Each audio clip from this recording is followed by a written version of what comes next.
Nous sommes venus nous consacrer à Jésus-Christ. In other words, we have come to consecrate ourselves to the Lord Jesus. Nous ne sommes pas venus étudier la consécration, nous sommes venus nous consacrer à Jésus. À partir de cette déclaration du pasteur Boniface Meignier dès sa prise de parole en tant qu'orateur du camp biblique 2022 des jeunes de la CMCI Côte d'Ivoire, on pouvait déjà comprendre les attentes de Dieu pour la jeunesse à cette 6e édition. Et effectivement, la puissance de Dieu a été manifeste dans le cœur des campeurs à travers le message donné, à telle enseigne que plusieurs, convaincus de leurs péchés, n'ont pas hésité à les confesser volontairement en public, traduisant leurs profonds regrets. Et plus de 300 jeunes, encore liés par un péché quelconque et les choses de ce monde, ont décidé publiquement de sortir de ces pièges qui les avaient tenus captifs afin de s'abandonner totalement à Jésus, esprit, âme et corps. Parmi eux, 14 se sont fait spontanément baptiser, qui sont entre autres de nouvelles âmes, et d'autres qui n'avaient pas réellement compris la conversion. Un résultat qui est le fruit de plusieurs révélations reçues à ce camp et soutenu par le témoignage personnel du pasteur Boniface Meignier sur ses luttes vis-à-vis du péché en tant que jeune converti, de son expérience personnelle de la délivrance du péché, de sa relation avec Dieu et de sa consécration. Visiblement, le camp biblique 2022 a été le camp de l'impartition. Avec pour thème la consécration à Dieu, un préalable pour un service fructueux, le pasteur Meignier a montré aux jeunes le chemin pour avoir un service à Dieu qui porte du fruit, à savoir un service qui découle d'un cœur pur, un cœur qui appartient à Dieu et qui a un but clair. Avec des illustrations précises, soutenues par la contribution des missionnaires présents, le Saint-Esprit s'est puissamment manifesté dans la vie des participants.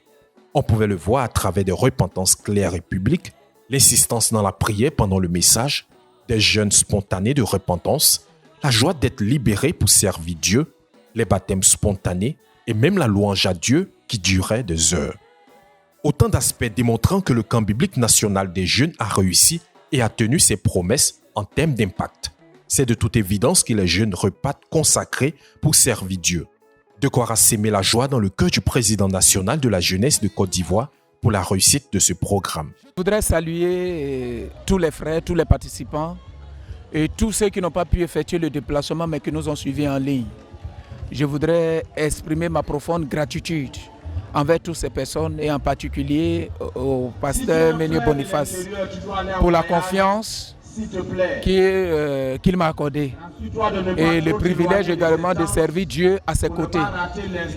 Le sentiment qui m'anime, vous savez, quand tu as un père et que le père te confie une tâche et qu'en retour le père lui-même rend le témoignage en disant que je suis satisfait, c'est plus qu'un grand bonheur. Donc je suis comblé.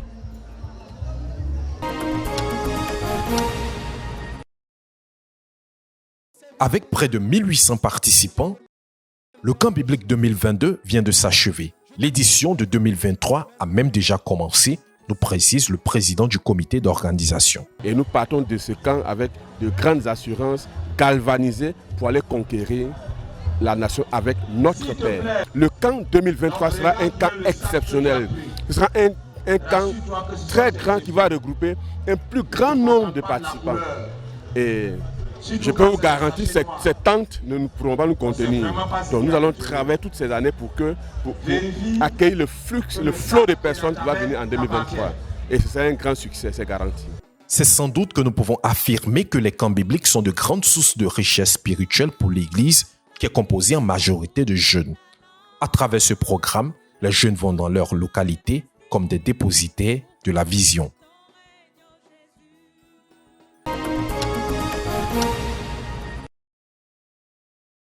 Pour réserver un accueil chaleureux et faciliter l'installation des campeurs de la 6e édition du camp biblique national, une équipe dynamique d'environ 52 membres constituant le comité d'accueil et installation a été mise sur pied, ayant pour rôle d'accueillir les participants, les identifier et faciliter leur installation, une tâche loin d'être aisée, nous explique la sœur Marie Gogoua, la coordinatrice du comité.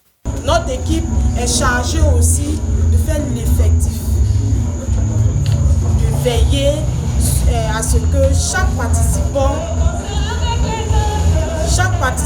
au camp soit inscrit, ait reçu son badge et de veiller aussi à ce que chaque participant, chaque jour, assiste à l'enseignement. Malgré quelques difficultés, leur amour pour le Seigneur et leur engagement à servir les frères ne souffrent d'aucune ambiguïté. De jour comme de nuit, pendant que certains s'occupent d'établir la liste des inscrits, d'autres munis de leur ordinateur, d'imprimante et de machines à plastification confectionnent les badges des participants. Avoir un badge, c'est comme avoir un passeport lors d'un voyage. Sans ce document, on ne peut être considéré comme campeur, ce qui met parfois la pression sur ce comité, surtout pour les cas des noms oubliés ou mal enregistrés. Mais avec la grâce de Jésus, les choses entrent toujours en ordre. C'est le cas du responsable des jeunes du Sud Comoé. Dès que nous arrivons, les délégations déposent les listes à l'accueil et l'équipe d'accueil, une équipe bien conviviale, fait l'accueil, enregistre le monde. Et là, nous sommes dans le hall de l'enregistrement et de la confection des badges. Il se trouve qu'il y a des frères qui n'ont pas de badge. Et dans le cas d'espèce, il faut venir faire la réclamation. Dès que la réclamation est faite, alors les équipes en place chargées de la confection des badges, c'est pour cela que je suis venu le voir. Et je suis en train de faire le travail. D'ici peu, nous aurons les badges. Merci beaucoup. Déjà plus de 1500 badges ont été produits. Mais avec les frères qui continuent d'arriver au fur et à mesure, leur tâche s'achèvera sûrement au dernier jour de la rencontre. Puisse Dieu les fortifier.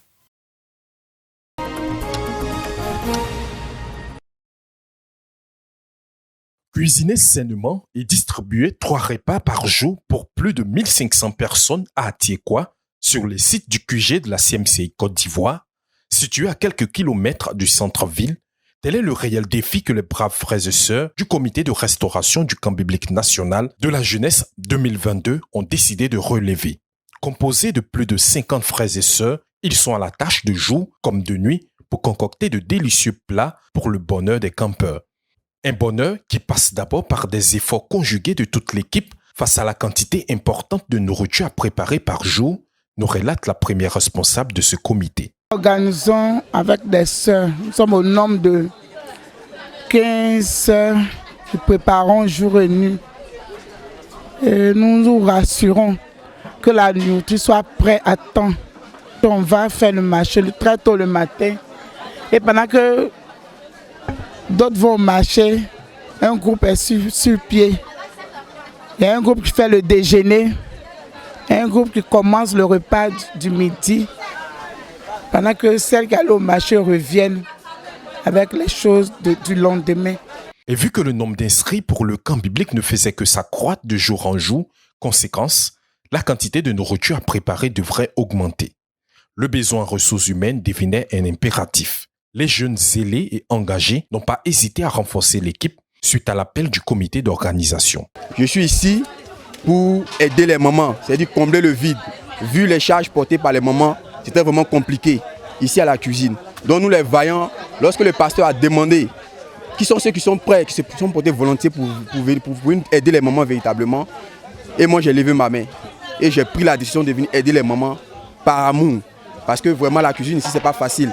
Vous voyez un peu ces gens de Kabato, il faut faire avec la force, ça demande vraiment la force. Donc moi et mes frères, nous avons décidé comme ça de venir au service des mamans pour que vraiment ça soit total, le truc soit bien fait. Et c'est comme ça qu'on s'est mis ensemble pour venir aider les mamans ici à la cuisine.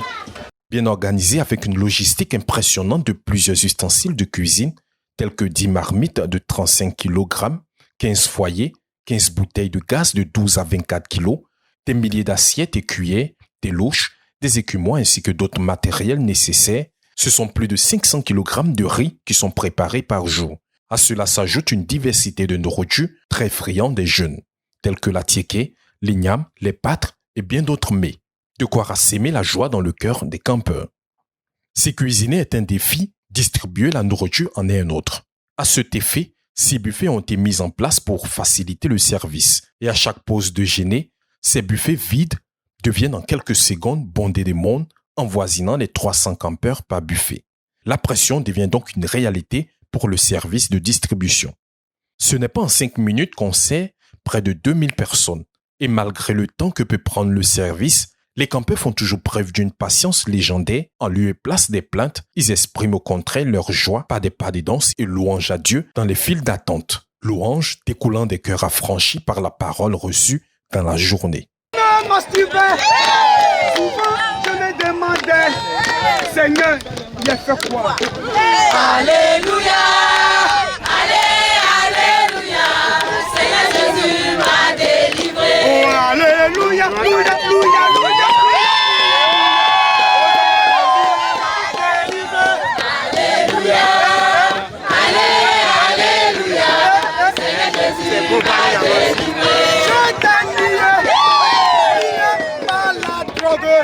Je fumais ce qu'on appelle le sketch. Alléluia, alléluia, Seigneur Jésus m'a délivré. Malgré les nombreuses difficultés imprévues rencontrées, telles que les foyers qui tombaient subitement en panne, les complications au niveau de l'approvisionnement du fait de la distance entre le site et le centre-ville et bien d'autres situations, le comité de restauration a toujours fait preuve de courage et a rempli convenablement sa tâche au prix de beaucoup de sacrifices par amour pour les frères qui eux aussi ont rendu ministère de par leur simplicité et reconnaissance à Dieu qui a utilisé cette équipe dynamique pour les nourrir durant les 7 jours de ce camp. Que toute la gloire revienne à Dieu.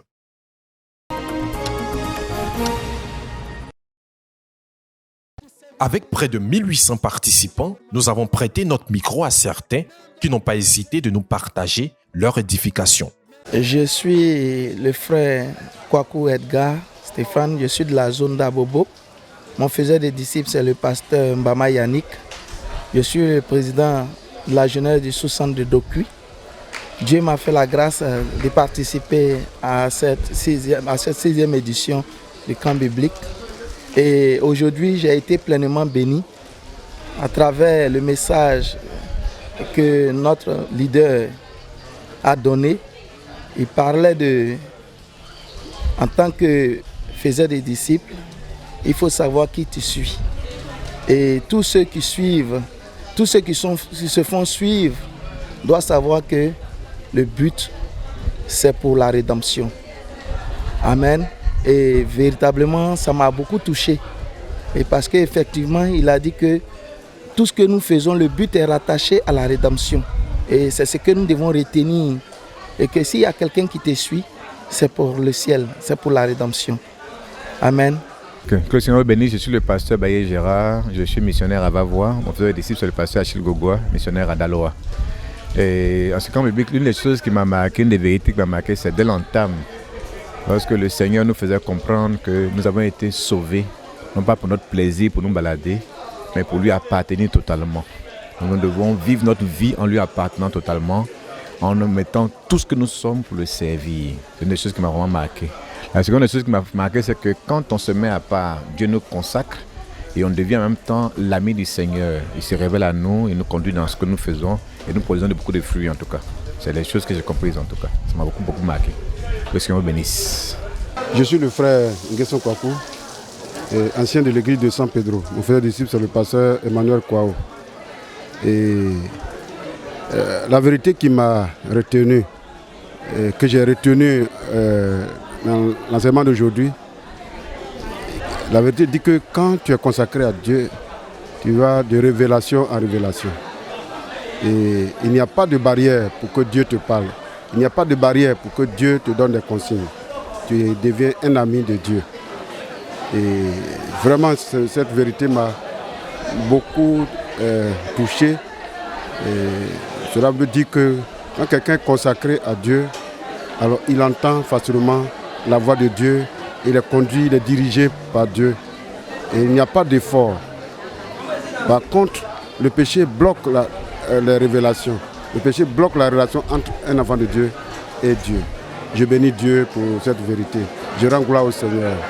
Je suis la sœur Soro Marie de la région du Béquin, voilà, c'est-à-dire de Boaké. Et j'ai pour faiseur de disciple la sœur Flora Kwaku. Voilà, l'une des deux choses qui m'ont marqué le plus depuis mon arrivée au camp, c'est que le pasteur Menia a demandé à ce qu'on protège nos pensées, nos imaginations et tout. Et à la suite de ça, j'ai pris l'engagement de protéger mes pensées afin de ne pas avoir des pensées obscènes qui vont nuire à ma communion avec Dieu. Et la deuxième chose, c'est qu'il a demandé à ce qu'on ait un but fondamental dans la vie. C'est-à-dire qu'on soit consacré, mais qu'on ait un but afin de servir le Seigneur. Et vraiment, ce sont les deux vérités qui m'ont toujours marqué jusqu'à présent. Et je bénis Dieu pour cela et pour le fait que je sois ici au camp. Je suis la sœur Senga Christelle. J'ai pour faiseur des disciples anciens David de Divo. Et je viens de la localité du Lot du Bois. La vérité fondamentale que j'ai reçue ici dans le camp biblique de la Genèse 2022, c'est qu'il faut garder ses pensées, il faut remplir son cœur de la parole de Dieu. Il faut aussi ne pas enseigner ce que tu ne mets pas en pratique à quelqu'un. Et vraiment, j'ai été bénie avec ces vérités-là. Et je sais qu'arrivé à Divo, vraiment, je vais les mettre en pratique. Vraiment, voilà ce que j'ai reçu. Et j'ai été vraiment bénie. Et c'est la grâce de Dieu d'être venue ici au camp biblique de la Genèse 2022 à Atiekwa. Je suis la sœur Chanaï Djike et je vous faisais ici le pasteur David de Cocody. Vraiment, je vais dire merci au Seigneur parce que le message du pasteur m'a vraiment édifié. Et ce que je retiens de ce camp est que vraiment, je dois me sanctifier, je dois me présenter au Seigneur afin que le Seigneur me consacre. Et aussi, je dois suivre mon faiseur des disciples, m'attacher à lui afin que le Seigneur même me remplisse et qu'il me mette à part pour son œuvre. Gloire à Dieu. Je me nomme Nyan Ruben, disciple de pasteur Josias de la commune de Yopougon. Et je suis très heureux d'être au camp biblique 2022. Il faut dire que ce qui m'a marqué le plus, c'est le fait que nous sommes morts avec Jésus-Christ sur la croix. Et Jésus-Christ nous sauve pour que nous soyons ses serviteurs. Et vraiment, il faut dire que je rends grâce à Dieu de m'avoir fait un de ses serviteurs, de m'appeler à être serviteur. Je suis la sœur Incho Claverie Mélène. J'ai pour faire disciple Momontio Solange. Et depuis le premier jour jusqu'à aujourd'hui, vraiment ce qui m'a marqué, c'est que le Seigneur nous demande d'avoir un but et de se mettre à part pour être consacré par lui. Et à la sortie de ce camp, je m'engage à avoir un but et à me mettre à part pour être consacré par Jésus-Christ. Je suis le pasteur Dieu Séraphin, je suis missionnaire basé à Sassandra. Et pour le temps que j'ai passé, j'ai retenu que la consécration n'est pas à négocier. Et la consécration est définie par des critères qui permettent à un enfant de Dieu d'être connecté à Dieu.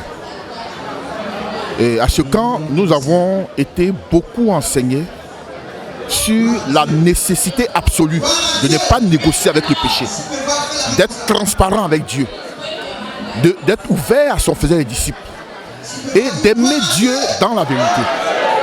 Et une personne qui travaille à sa consécration est une personne qui va aller très loin avec Dieu. Je voulais attirer, je peux dire, l'attention sur un aspect important concernant les réseaux sociaux. Et quand le pasteur Gogo expliquait, je peux dire, le fléau, c'est-à-dire que la destruction que fait les réseaux sociaux dans la vie des jeunes, moi-même je me sentais concerné. Et j'ai vu qu'on gaspille beaucoup de temps, souvent sur les réseaux sociaux, et ça n'apporte rien. Et au contraire même, ça infecte maintenant la vie de consécration. Et je crois que c'est un aspect que chaque jeune, s'il veut avoir une consécration de qualité, il doit se rassurer que les réseaux sociaux, là, c'est un ennemi même de la consécration. Je sors d'ici étant délivré des réseaux sociaux.